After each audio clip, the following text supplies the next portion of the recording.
स्वागत कीजिए।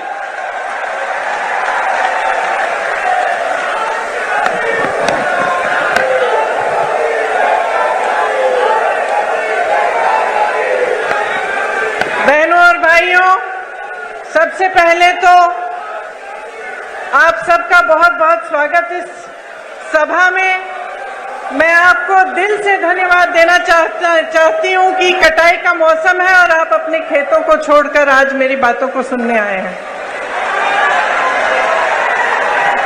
श्री रणदीप सिंह सुरजेवाला जी, कांग्रेस के महासचिव, कांग्रेस के प्रदेश अध्यक्ष श्री कमलनाथ जी,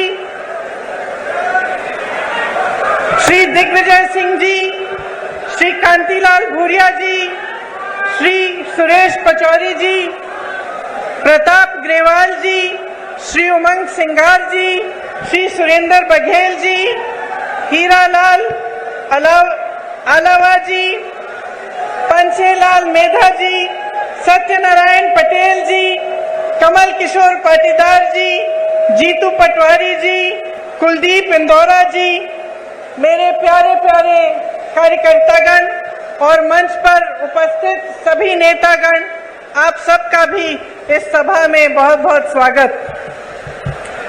आज आदिवासी समाज की गौरव, साहस का चिन्ह गोंडवाना साम्राज्य की महान वीरांगना रानी दुर्गावती जी की जयंती है। उन्हें मेरा शत शत नमन। जय जोहार। लोकनायक कंटिया मामा जी की जय। जय भीम। मेरे साथ एक बार जोर से बोलिए, हमू आखा एक छे। आदिवासी नायक भीमा नायक जी, शंकर शाह रघुनाथ शाह जी, बादल होई जी की विरासत को नमन। माही माता की कृपा से, कालका माता की कृपा से, अमका झमका माता की कृपा से आज मैं यहाँ आपके बीच आई हूँ। यहीं पास में अमका में भगवान कृष्ण ने मां रुक्मिणी जी के साथ लीला रचाई थी। यहाँ मोहन खेड़ा का श्वेतांबर जैन मंदिर है, एक बहुत बड़ा तीर्थ स्थान है जहाँ देश भर से लोग आते हैं। ये महाराजा भोज की धरती है, शहीद महाराजा भक्तावर सिंह जी की धरती है, जिन्होंने हमारे पहले स्वतंत्रता संग्राम में अपने प्राणों का बलिदान दिया। यहीं पर आदिवासी समाज के और हमारे राष्ट्र नायक कंटिया मामा ने हमारी आजादी के लिए बलिदान दिया। यह संविधान निर्माता बाबा साहेब अम्बेडकर जी की धरती है। हमारी आजादी की लड़ाई के दौरान 1942 में भारत छोड़ो आंदोलन हुआ, जो धार जिले से में कालूराम विरुलकर जी ने आंदोलन का नेतृत्व किया। आजादी के बाद संविधान सभा में सदस्य बनकर उन्होंने भारत के संविधान को बनाने में बहुत योगदान दिया। महापुरुषों की धरती है। आज यहाँ खड़े होते हुए, उनका नाम लेते हुए, उनकी याद करते हुए मन में ये बात आती है कि हम इन्हें महापुरुष क्यों कहलाते हैं। इनमें और साधारण जनता में क्या फर्क था।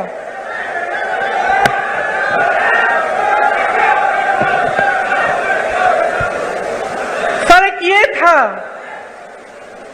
कि इन्हें हम महापुरुष इसलिए कहलाते हैं क्योंकि उन्होंने आजीवन जनता के लिए संघर्ष किया, एक जनता के साथ भरोसे का रिश्ता जोड़ा और उस भरोसे को जीवन भर नहीं टूटने दिया। इसीलिए आज भी उनके गुजर जाने के सैकड़ों साल, दशकों बाद हम उनकी याद करते हैं और उनको नमन करते हैं। मेरी दादी इंदिरा गांधी जी भी एक इसी तरह की महापुरुष थी,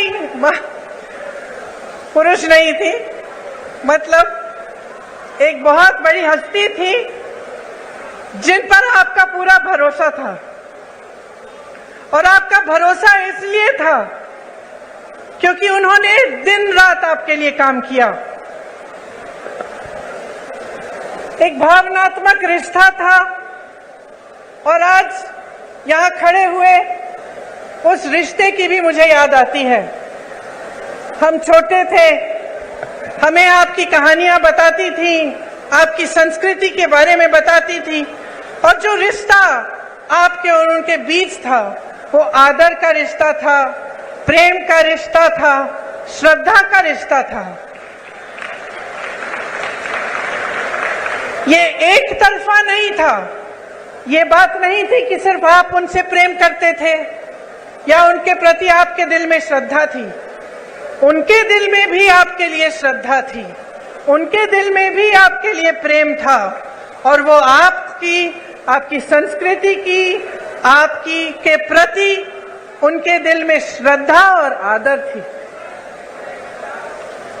तो ये जो रिश्ता होता है, जो नेता और जनता के बीच में होता है, एक बहुत अनोखा रिश्ता होता है।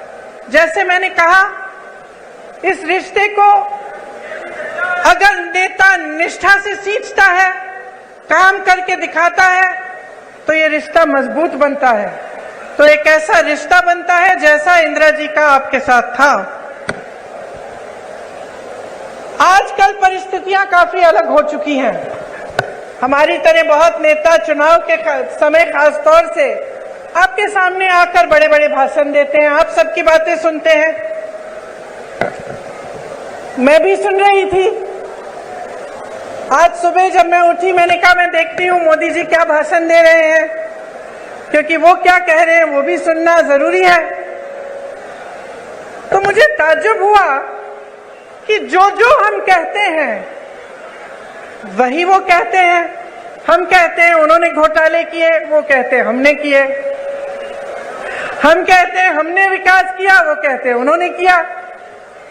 हम कहते हैं हमने रोजगार दिलाए, वो कहते हैं उन्होंने दिलाए। तो मैं सोच रही थी कि ये तो भाषण तो सभी सेम कहते हैं, वही भाषण है।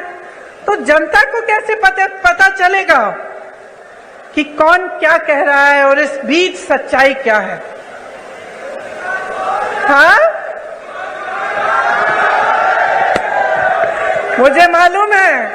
मैं यहाँ आ रही थी तो मैंने कुछ लोगों से पूछा, नौजवान खड़े थे, मैंने पूछा कि भाई क्या लगता है इस चुनाव में क्या होने वाला है, मध्य प्रदेश का भविष्य क्या है?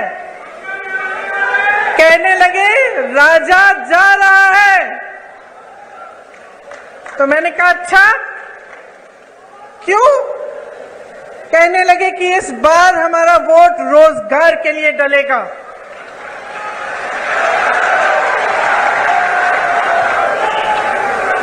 तो इसमें एक बात जो मैं इससे पहले कह रही थी वह स्पष्ट हो जाती है कि जब एक पार्टी का नेता आपके सामने कुछ कहता है, दूसरा वही चीज लगभग कह के जाता है, तो आपको पता कैसे चलता है कि कौन सच्चाई कह रहा है? पता आपको तब चलेगा जब आप अपने ही अनुभव पर उतरेंगे। आपका अनुभव क्या है? आपका जीवन क्या है? आपके संघर्ष क्या है? क्या महंगाई बढ़ी है पिछले 18 सालों में? बताइए। 10 गुना? पिछले 5 सालों में? 3.5 सालों में? जब से इनकी सरकार रही है तब से बढ़ी है कि घटी है? बढ़ी है। रोजगार मिले हैं आपको? नहीं। मेरे किसान भाई जो खेती छोड़ के यहाँ आए हैं, बताइए आपका जीवन ज्यादा मुश्किल हुआ है कि ज्यादा आसान? मुश्किल हुआ है।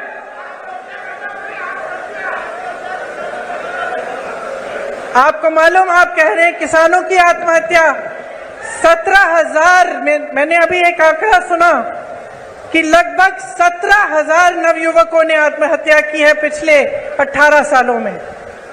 तो सोचिए कि आपकी सच्चाई आज क्या है। किसी की बातों में मत पड़िए, मैं तो कहती हूं मेरी बातों में भी मत पड़िए, अपनी सच्चाई और अपने अनुभव में पड़िए और उस अनुभव के आधार पर अपना निर्णय लीजिए। आज हम इस देश में खड़े हैं जिस पर हम सबको गर्व है। और गर्व क्यों है? क्योंकि अगर आप आसपास के देशों को देखेंगे तो शायद हमारा एक देश है इन सारे आसपास के देशों में जो आजादी के बाद एक लोकतंत्र माना जाता था और जिसका लोकतंत्र हमेशा मजबूत रहा है। और ये लोकतंत्र हमारे संविधान में गढ़ा हुआ है। जिन्होंने हमारे संविधान को लिखा और बनाया, उन्होंने जीवन इस देश के लिए दिया। एक नहीं थे, बहुत सारे लोग थे हमारे स्वतंत्रता सेनानी। और हमें गर्व है आज अपने देश पर, जिसके संविधान में लिखा है कि हर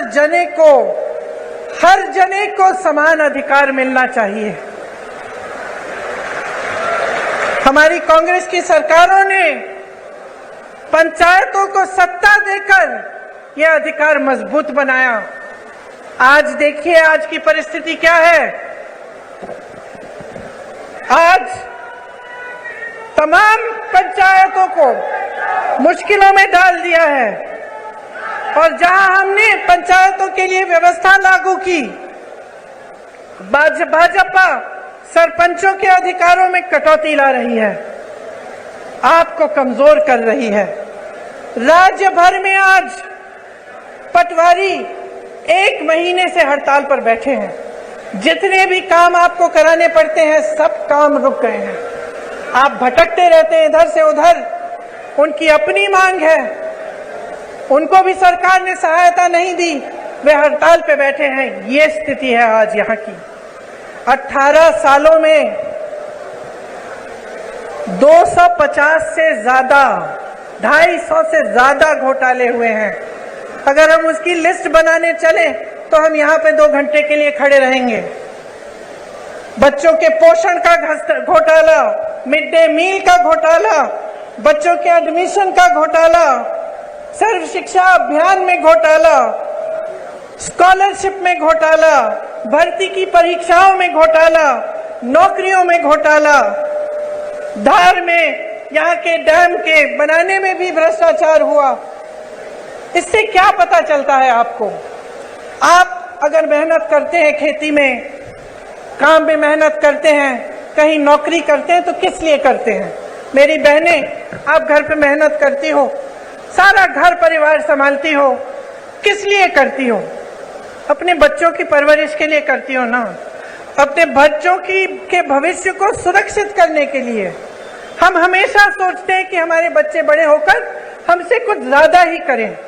अगर हम खेती करते हैं, हम सोचते हैं कि चलो इसको पढ़ाएंगे लिखाएंगे, इसकी और हमारे से बड़ी ज्यादा नौकरी होगी। अगर हम कहीं पे नौकरी करते हैं, हम सोचते हैं चलो इसको और पढ़ाएंगे लिखाएंगे कि ताकि हमसे भी ज्यादा कमाएं, हम बूढ़े होंगे हमारी देखभाल करें। यही हमारा मकसद होता है। चाहे जितने भी लोग आज यहाँ बैठे हैं, सब चाहते हैं कि अपने बच्चों का भविष्य मजबूत हो, उनकी तरक्की हो। और जब आप सामने देखते हैं कि चाहे पाठशालाओं में, चाहे भर्ती में, चाहे आपकी नौकरियों में, चाहे कुछ भी हो, हर चीज में घोटाला भ्रष्टाचार है, तो कैसे मायूस होते होंगे? तो कैसे आपका दिल मजबूत बने और आप आगे बढ़ते चले जाएं? जब आपने किसी पर भरोसा किया, आपने अपना पूरा भरोसा एक नेता में डाला, एक पार्टी में डाला, और आपको पता चला कि 3.5 सालों से, उससे पहले भी जब इनकी सरकार थी, तो सिर्फ भ्रष्टाचार करते रहे। मैं जानती हूं कि आप में से कुछ लोग हैं जो सोचते हैं कि चलो खा रहा है, थोड़ा बहुत उसको खाने दो, हमारा काम तो करे, है कि नहीं? मैंने बहुत बार सुना है कि लोग कहते हैं चलो कोई बात नहीं, थोड़ा बहुत सब करते हैं, लेकिन कम से कम हमारा काम तो हो रहा है। मैंने बहुत बार कभी सुना है। लेकिन यहाँ तो परिस्थिति है कि खाए जा रहे हैं, आपका एक काम नहीं हो रहा है। आप अपने बच्चों को पाठशाला भी नहीं भेज सकते, ये जानने के बिना कि वहां पे भी भ्रष्टाचार हुआ है। यहाँ व्यापम का घोटाला हुआ, 50 से अधिक लोगों की मौत हुई। इन्होंने जांच कराई। ये जो ईडी ये सबके घर भेज देते हैं एजेंसियों को, पता चला कि किसी ने इनके खिलाफ कुछ कह दिया, लिख दिया, एकदम ईडी पहुंच गई उनके घर। अरे यहां तक कि फिल्मों के अभिनेताओं के घर भी कल परसों ईडी पहुंच गई।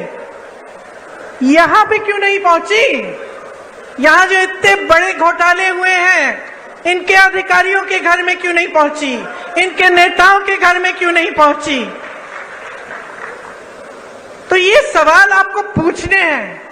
जब मां नर्मदा के साथ घोटाला हो सकता है, भ्रष्टाचार हो सकता है, जब महाकाल की मूर्तियों के साथ सप्त ऋषियों की जो मूर्तियां हैं उन्हें स्थापित एक दिन किया, अगले दिन बह गई, इनके साथ जब भ्रष्टाचार हो सकता है, जब भगवान के साथ कोई घोटाला और भ्रष्टाचार करने की हिम्मत करता है, तो क्या समय नहीं आ गया है इनको बदल डालने का? बताइए।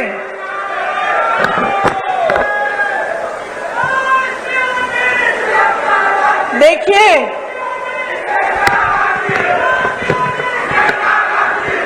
देश की आंधी इस देश का नौजवान है। जाग जाओ मेरे भाइयों और बहनों।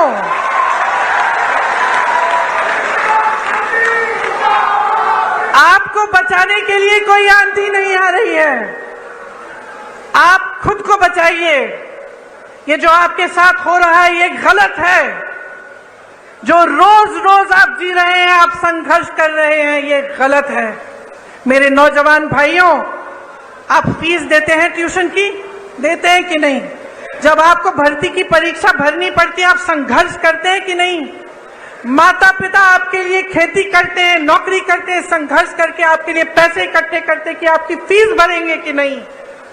तो क्यों इनको आपने इतनी हिम्मत दे दी है कि जब आप परीक्षा देने जाते हैं तो बार बार उनकी भर्ती की परीक्षाओं में ये घोटाला करते हैं? मैंने उत्तर प्रदेश में देखा है, मैंने उत्तर प्रदेश में ऐसे नौजवान देखे हैं जिनके 10-10 साल गुजर गए हैं। एक परीक्षा दी, मार्क्स नहीं निकले, उसमें कुछ घोटाला हो गया। दूसरी परीक्षा दी, उसमें भी घोटाला हो गया, भर्ती की लिस्ट नहीं निकली। इंतजार करते रहे ये सोच के कि हमने पैसे खर्चे हैं, हमने मेहनत की है, एक ना एक दिन हो जाएगा। इंतजार करते रहे। जो बच्चा 22 साल का था, 21 साल का था, अब 30 साल का हो गया, अभी तक उसको नौकरी नहीं मिली। ये परिस्थितियां हैं इन प्रदेशों में जहां भाजपा सरकार में है, सत्ता में है, क्योंकि इनका अहंकार बहुत बढ़ गया है। मेरी बहनों और भाइयों, बहुत ज्यादा लूट होने लगी है और कोई रोक, कोई लगाम नहीं है। आप सोचिए, जब आप ही की संपत्ति, इस देश की संपत्ति, जो सबसे बड़े बड़े पीएसयू हैं, वही अपने दोस्तों को बेच डाले। जब यहाँ खड़े हुए जितने भी अधिकारी हैं, पुलिस वाले खड़े हैं, कर्मचारी हैं, इनको पुराना पेंशन नहीं मिलता। जब इसको देने का समय आता है तो आपको बताया जाता है कि पैसे नहीं हैं। तो अगर पैसे नहीं हैं तो अडानी जी के हजारों करोड़ लोन माफ कैसे हो रहे हैं? अगर किसान के कर्ज माफ नहीं हो सकते तो ये बड़े बड़े उद्योगपतियों के कर्ज माफ कैसे हो रहे हैं? ये सवाल आपको पूछना पड़ेगा, क्योंकि आप अगर ये सवाल नहीं पूछेंगे तो हमारी नहीं, इन सब नेताओं की नहीं, आप सबकी जिंदगी बर्बाद होगी, आपका भविष्य बर्बाद होगा, आपके आने वाले दिन अच्छे नहीं, बुरे होंगे।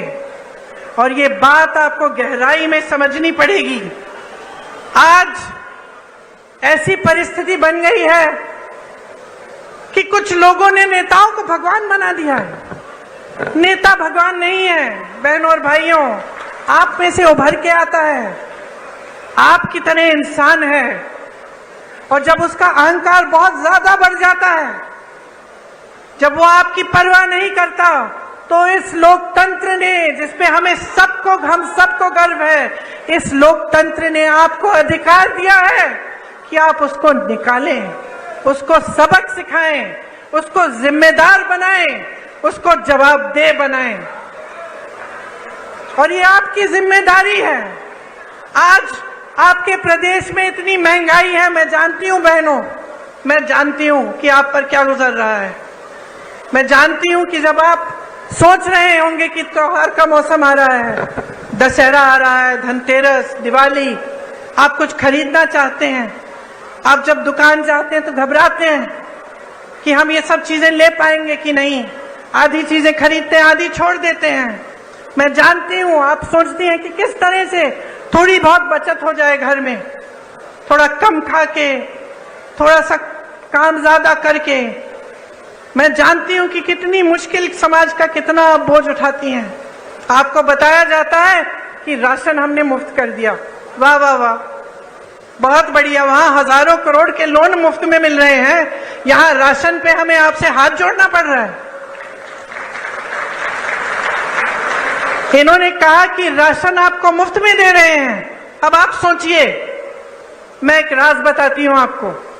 जब कांग्रेस की सरकार थी तब आपको राशन कितने में मिलता था? 60 रुपए में। उस समय गैस का सिलेंडर कितने का था? 425 रुपए। तो मतलब 485 रुपए में लगभग आपको राशन भी मिल जाता था और आपको सिलेंडर भी मिल जाता था। अब ये कहते हैं इन्होंने राशन मुफ्त कर लिया, जैसे बहुत बड़ा एहसान कर लिया आप पे। और अभी तक, कल तक, चुनाव के आने तक सिलेंडर कितने का मिल रहा था आपको? 1125 रुपए। तो जो आपको पहले सिलेंडर और राशन 485 रुपए में मिल रहा था, आज आपको राशन मुफ्त लेकिन सिलेंडर 1125 रुपए। और चुनाव आया, फट से कम कर दिया। चुनाव आया, आप सुन लीजिए इस बात को बहुत ध्यान से। चुनाव आया तो क्या क्या नहीं हुआ। चुनाव आया तो घोषणाएं शुरू। चुनाव आया तो मोदी जी हर 2 दिन यहां आकर कोई उद्घाटन कर रहे हैं। 18 साल में समय नहीं मिला उद्घाटन करने के लिए। ये पुल, ये सड़कें, ये सब विकास की बातें ये पहले नहीं हो सकती थी? क्या समझ रखा है आपको भाइयों और बहनों? अरे जागो, इनको सिखाओ। ये तो समझ रहे हैं कि किसानों के जीवन में मुश्किल पे मुश्किल डालें, कि आप सिंचाई के लिए इनसे भीख मांगे। आपकी जब फसल बर्बाद हुई है उसका मुआवजा आपको मिला है? क्या सोयाबीन के किसान हैं? आपको मुआवजा मिला? चलिए, बारिश आई, बाढ़ आई, कुछ सर्वे भी किया इन्होंने मुआवजे के लिए? नहीं किया। अब देखिए चुनाव आ रहे हैं, देखिए क्या पता कुछ मुआवजा भी दे दे। चुनाव के बाद करेंगे नहीं करेंगे ये मत पूछिए मेरे से। फसल बीमे में घोटाला, तो हर तरफ घोटाला। तो आप बताइए इसका इलाज क्या है? आज बेरोजगारी चरम पे है कि नहीं है? है ना? आपको मालूम है कितने पद खाली हैं? मैं बताती हूं, सुनिए। शिक्षकों के करीब 70,000 पद खाली। विश्वविद्यालयों में 75% पद खाली। सामुदायिक स्वास्थ्य केंद्रों में डॉक्टरों के 90% से ज्यादा पद खाली। ग्रामीण सामुदायिक स्वास्थ्य केंद्रों में सर्जन के 90% से ज्यादा पद खाली। महिला रोग विशेषज्ञों में 90% से ज्यादा पद खाली। फिजिशियन, जो डॉक्टर होते हैं, जो सारी बीमारियां समझ जाते हैं, 90% से ज्यादा पद खाली। बच्चों के डॉक्टर 90% से ज्यादा पद खाली। पूरे प्रदेश की सीएचसी में एक भी आंख का डॉक्टर नहीं है। मोतियाबिंद होती है, आंख में तकलीफ होती है, कहां जाएंगे? कहां जाएंगे? प्राइवेट में जाएंगे। प्राइवेट में चले जाते अगर पैसे कमाने का मौका दिया होता आपको। लेकिन इन 3.5 सालों में और उससे पहले जितने सालों का इनका राज रहा है, आपको कमाने का मौका कहां दिया? जहां जहां से रोजगार बनना था, चाहे बड़े बड़े पीएसयू इन्होंने बेच दिए, छोटे छोटे उद्योग पे जीएसटी थोक कर, नोटबंदी करके उन्होंने ठप करा दिए। मुश्किल में है जितने भी मेरे दुकानदार भाई यहाँ बैठे हैं या छोटे छोटे उद्योगपति हैं, वो बताएंगे आपको कितनी कमाई हुई है। जीएसटी भरते भरते भरते भरते उनको समझ में ही नहीं आ रहा है किस चीज की क्या जीएसटी है, उनको खत्म कर दिया। खेती किसानी में रोजगार पैदा होता था, मनरेगा होता था आपके गांव में, वहां पे रोजगार बंद। तो रोजगार देंगे कहां से आपको? आपको कमाने का मौका नहीं दे रहे हैं, लेकिन आप पे महंगाई इतनी थोप रहे हैं कि आपका जीना मुश्किल हो गया है। बट ये सब बातें मैं आपको यहाँ इस मंच पे खड़े होकर समझा रही हूँ, आप सबको तो पहले ही मालूम है। जी आप रहे हैं, संघर्ष आप कर रहे हैं अपने बच्चों को स्कूल भेजने के लिए, उनकी किताबों को खरीदने के लिए, उनकी फीस भरने के लिए, उनकी भर्ती की परीक्षाओं के लिए, उनकी नौकरियों को, उन इंटरव्यूज के लिए। ये सब काम आपके ही समर्थन से आपके बच्चे कर रहे हैं, लेकिन करने के बावजूद कुछ नहीं मिल रहा है। इसीलिए मैं आपसे कहना चाहती हूं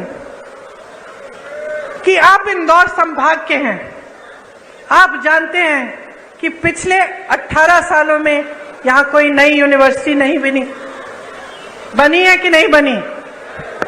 कोई नया अस्पताल बना, कोई मेडिकल कॉलेज खुला? तो क्या कर रहे हैं ये? मोदी जी यहां आते हैं, आजकल तो शिवराज जी का नाम लेने से भी शर्म कर रहे हैं, उनका नाम ही नहीं लेते, कहते मुझे वोट दो। और वो तो आपके सीएम बनने वाले नहीं है। मैंने आपको बताया, मैं भाषण सुन रही थी उनका, 50 मिनट में 50 बार कांग्रेस का नाम लिया।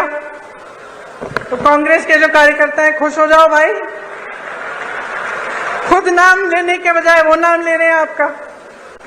मैं तो कहती हूँ, छोटी हूं उनसे, कम अनुभव है, उम्र भी कम है, लेकिन एक छोटी सी सलाह दे देती हूँ, जितनी बार कांग्रेस का नाम 50 मिनट के भाषण में लेते हैं, विकास का नाम ले लीजिए।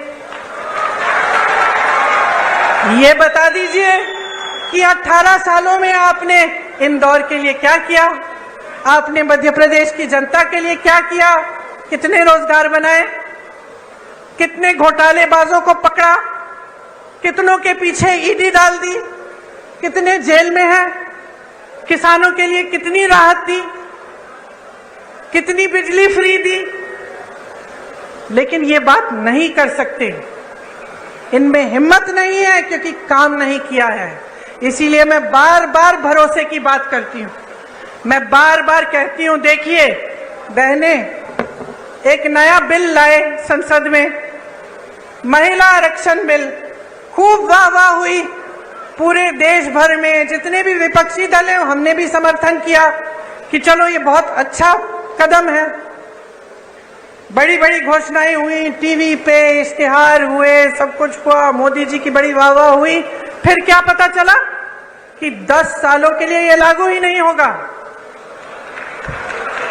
इससे पहले जाति जनगणना करनी पड़ेगी, उससे पहले परसिमन करना पड़ेगा, 10 साल लगेंगे। तो फिर इस घोषणा का मतलब क्या है? इन चुनाव के लिए फिर से मतलब क्या है? आप महिलाओं को मजाक समझ रहे हैं? आप समझ रहे हैं कि महिलाओं को आप कुछ भी कह दें और हम अंधे होकर आपको वोट देंगे? हमारा अधिकार है ये हमारा अधिकार है कि हमें आरक्षण मिले, हमारा अधिकार है। ये कोई एहसान नहीं कर रहा है हम पे। और जिस तरह इस देश के एक एक वासी का अधिकार है, इस संविधान में है कि हर चीज के लिए समान अधिकार होना चाहिए, तो फिर जाति जनगणना क्यों नहीं हो रही है? जब इसकी बात उठती है तो ये चुप क्यों हो जाते हैं? आपने देखा बिहार में सर्वे हुआ, सेंसस हुआ, क्या पता चला कि ओबीसी, दलित और जनजाति संख्या कितनी है इनकी? 84% प्रदेश में। तो बताइए, बड़े बड़े पदों में जहां सबसे ज्यादा लाभ होता है, क्या जहां सबसे ज्यादा सत्ता होती है, उन पदों में क्या 84% इन जातियों के लोग हैं कि नहीं? बताइए,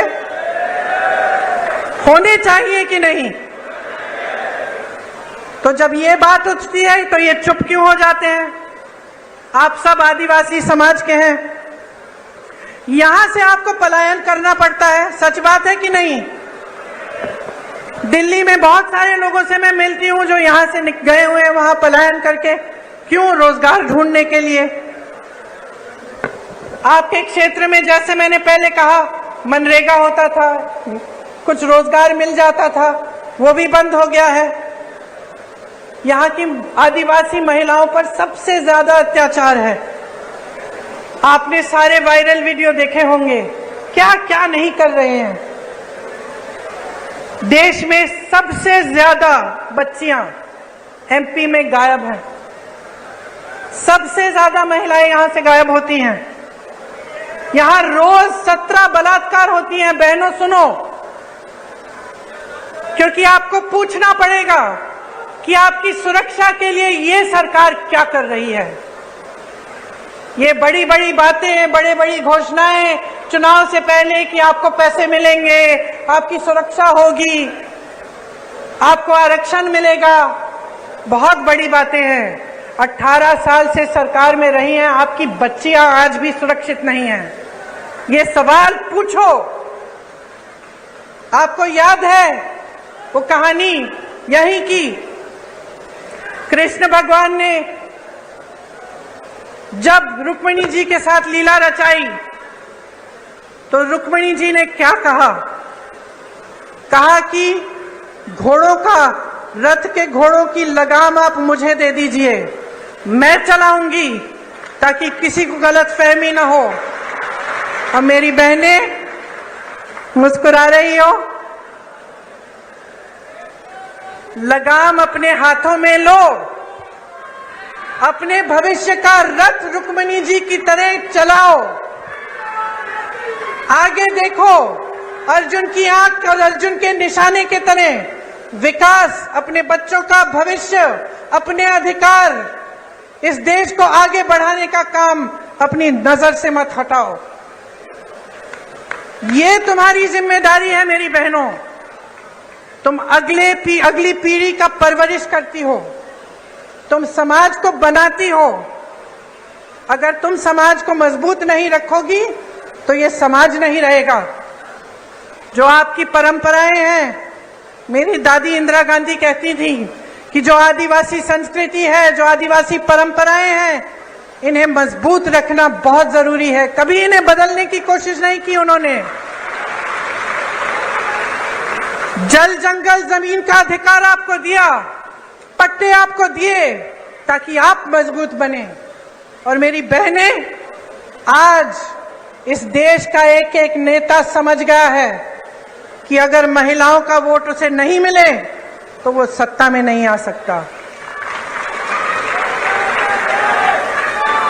इसीलिए मेरी बहनें, जब मैं कहती हूं कि लगाम संभालो, अपना रथ खुद चलाओ, मैं इसलिए कहती हूं कि आज कौन सत्ता में आएगा कौन नहीं आएगा ये आपके हाथों में है। इस बात को गहराई से समझो। जब आपको झूठे वादे किए जाते हैं, जब आपको बताया जाता है कि हम आपके लिए क्या क्या नहीं करेंगे, तो जानते हैं आपकी बेटियां अगर हैं तो कभी कभी बेटी आती है, कहती है अच्छा लड़का मिल गया, तो आप कहती हैं कि अगर हमें शादी के लिए तुम्हारे लिए लड़का ढूंढना है तो पहले हम जानना चाहेंगे कि उसकी क्या मजबूती है, क्या करेगा। अगर आपको लगे कि ऐसा लड़का है जो झूठ मूठ के बता दे लड़कियों को कि आपके लिए ऐसे ऐसे महल बनाएंगे, हम आपको यहाँ ले जाएंगे, ऐसा करेंगे वैसा करेंगे, तो आप क्या कहेंगी अपनी बेटी से कि बेटा ध्यान रखो, ध्यान रखो, ये बहुत बड़ी बड़ी बातें करता है, ये करेगा नहीं। कहती है कि नहीं? तो इतनी समझदार है, इतनी जिम्मेदार है, अपने आप को फुसलाने मत दीजिए।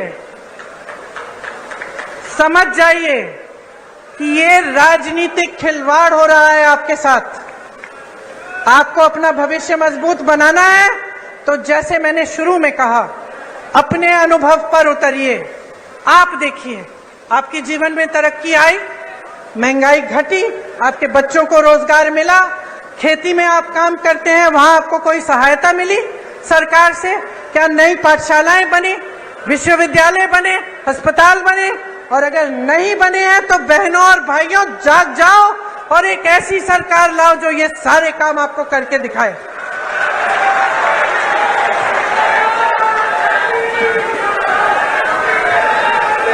शिशुपाल के अत्याचारों का घड़ा भर गया है, भर गया है। अब कृष्ण भगवान की तरह कृष्ण रूपी बन जाओ और कृष्ण भगवान की तरह इनको निकाल दो, इनको खत्म कर दो।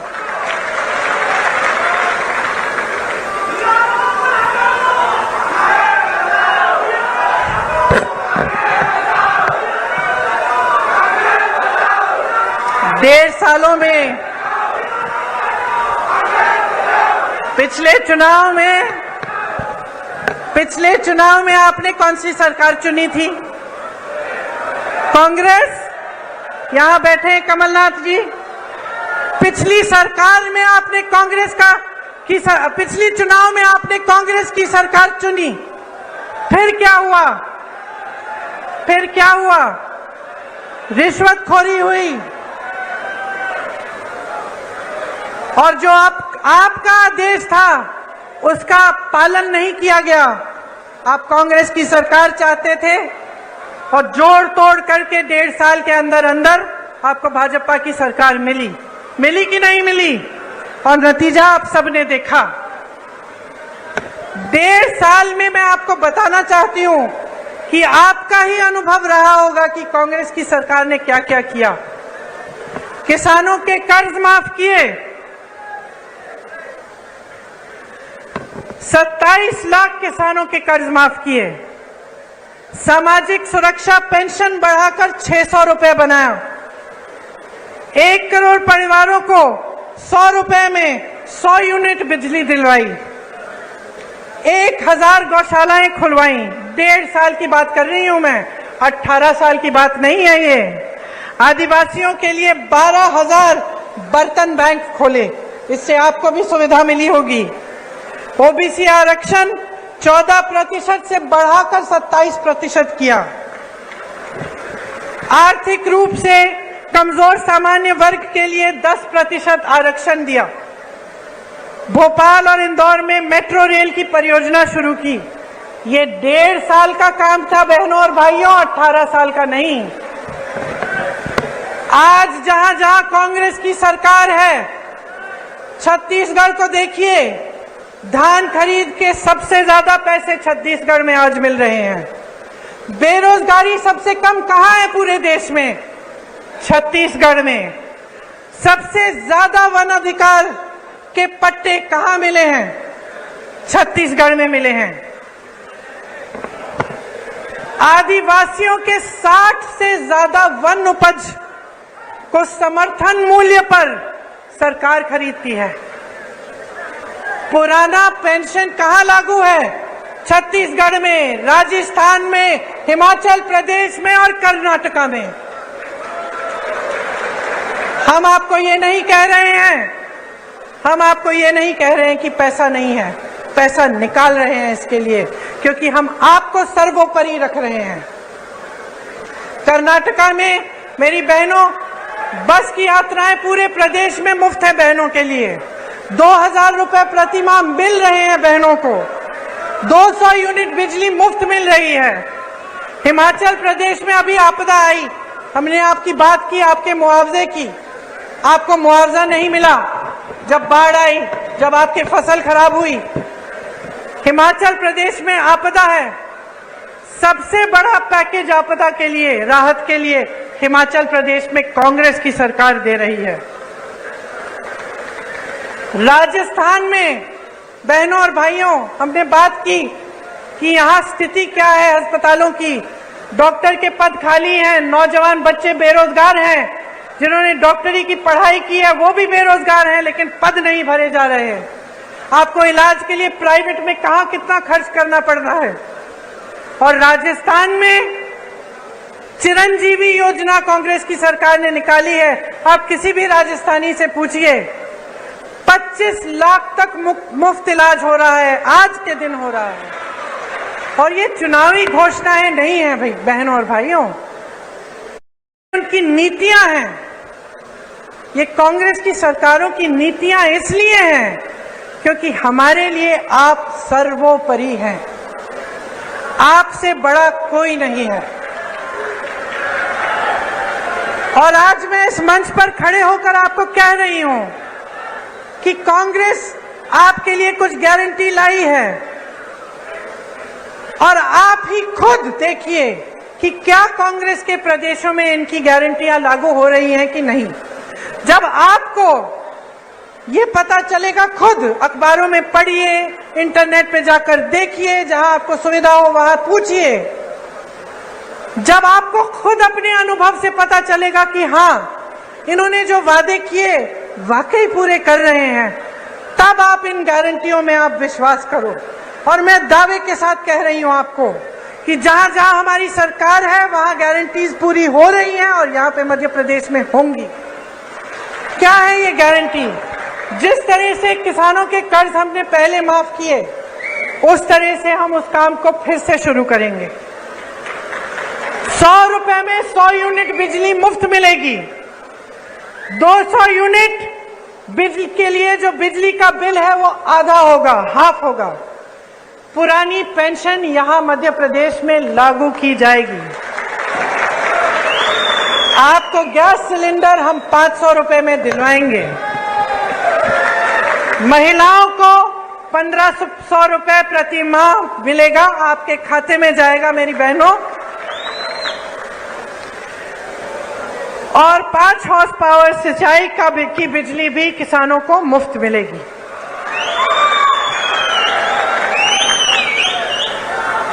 देखिए, आपने मेरी बातें बहुत ध्यान से सुनी, और मैं यहां खड़े होकर ऐसी कोई बात भी नहीं करना चाहती जो सही नहीं है। दूसरी पार्टियों को के बारे में नकारात्मक बातें करना, उल्टी सीधी बातें करना आसान है। अपने काम और अपनी पार्टी, अपनी सरकारों के अनुभव, उनके विवेक, उनके कार्यों के आधार पर बात करना मुश्किल होता है। मुश्किल क्यों? क्योंकि फिजूल की बात नहीं कर सकते। मैं यहां खड़ी होकर ये नहीं कह सकती कि भाई राजस्थान में चिरंजीवी योजना है, 25 लाख का मुफ्त इलाज है, अगर नहीं होगा तो। क्योंकि आप में विवेक है, आप जान लेंगे कि भाई यहां पे खड़े होकर सब फालतू की बातें करते हैं। तो यहां खड़े होकर मैं सिर्फ वो बातें करना चाहती हूं जो सच्चाई है, जो हमारे अनुभव की बातें हैं, और जिन बातों की सच्चाई आप खुद खोज सकते हैं। तो यहां खड़े होकर सबसे बड़ी बात मैं आपसे क्या कहना चाहती हूं कि देखिए, ये देश आपका है, ये देश आपका है, ये प्रदेश आपका है, ये भविष्य आपका है, ये आगे वाली पीढ़ी, ये नई पीढ़ी आपकी है। तो जिम्मेदारी भी आपकी है, कांग्रेस पार्टी भी आपकी है, हम सब भी आपके हैं। तो ये एक बहुत बड़ी जिम्मेदारी है, इसको हल्के में मत लीजिए। आपको संविधान ने सबसे बड़ी शक्ति दी है, वो आपकी शक्ति है, जनता की शक्ति है। अब बहुत हो चुका है, आपने बहुत देख लिया है, टीवी में बातें सुन ली हैं, बड़े बड़े इश्तिहार देख लिए हैं, वहां हरियाली है, इश्तिहारों में बड़ी बड़ी चीजें हो रही हैं, सब बन रहा है, यूनिवर्सिटियां बन रही हैं, अस्पताल बन रहे हैं, रोजगार बन रहे हैं, पढ़ाई भी हो रही, सब कुछ हो रहा है इश्तिहारों में, लेकिन जमीन पर नहीं हो रहा है। और जब तक आप इसको जमीन पर नहीं उतारेंगे, आप स्पष्ट कर दीजिए हर नेता को कि जब तक ये बातें जमीन पर नहीं उतारेंगे, अपने वादों पर खरे नहीं उतरेंगे, तब तक आपका कीमती वोट उनके पास नहीं जाएगा। और मैं ये दावे के साथ कह सकती हूं कि अगर आप सोच समझ के अपना वोट देंगे, अगर आप वाकई अपने भविष्य को बनाने के लिए और ऐसी बातों में नहीं पड़ेंगे जिनसे आपके जज्बात जुड़ जाते हैं, क्योंकि बहुत चालाकी से चुनाव के समय आपके जज्बातों को जोड़ा जाता है। धर्म की बातें होती हैं, जाति की बातें होती हैं, ऐसी बातें होती हैं कि आपको बुरा लगता है कि भाई अगर हम वोट नहीं देंगे कहीं हमारे धर्म पे आंच ना आ जाए, कहीं हमारी जाति पे आंच ना आ जाए, लेकिन यह आपको गुमराह करने का तरीका है। तो जैसे मैंने कहा, अपनी आंख अर्जुन की तरह निशाने पर रखिए। निशाना आपका भविष्य है, निशाना मध्य प्रदेश का भविष्य है। मेरी बहनों, निशाना आपका भविष्य है। इससे आंख मत हटाओ और आप जिस दिन चुनाव में वोट डालने जाएंगे उस दिन याद रखो मेरी बातें, ये वोट आपके लिए जाना चाहिए, आपके मध्य प्रदेश के लिए, आपके भविष्य के लिए और आपके बच्चों को मजबूत बनाने के लिए। और मैं दावे के साथ कहती हूं कि अगर आप इस तरह से सोचेंगे, अगर आप पूरे विवेक से और अपने ही अनुभव से अपना वोट डालेंगे, तो आपका एक एक वोट आज कांग्रेस पार्टी को जाएगा। क्योंकि इस देश को मजबूत बनाने वाली, इस देश को स्वतंत्र बनाने वाली, इस देश को एक रखने वाली, इस देश में विकास लाने वाली एक ही पार्टी है, कांग्रेस पार्टी। भाइयों और बहनों, अब खेती में वापस जाने का समय आ गया है। मैं आपको और कष्ट नहीं दूंगी। आपको बहुत बहुत धन्यवाद देती हूं कि आपने इतनी प्यार से मेरी बातें सुनी और मेरा इंतजार किया। मेरे साथ एक बार कहिए, मध्य प्रदेश की जय, मध्य प्रदेश की जय, मध्य प्रदेश की जय। जय हिंद।